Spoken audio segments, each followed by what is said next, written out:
Here's the ignition switch box, the actual ignition switch piece. Not really too much to it. Big piece of plastic.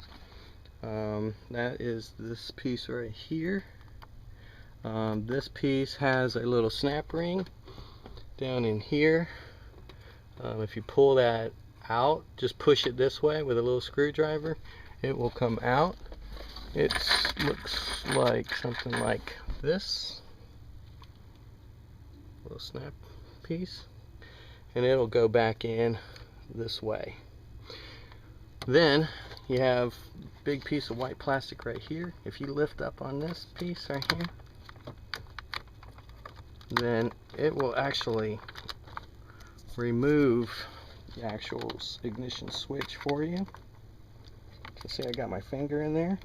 If you just lift up on it, that takes 2 hands. Alright, be right back.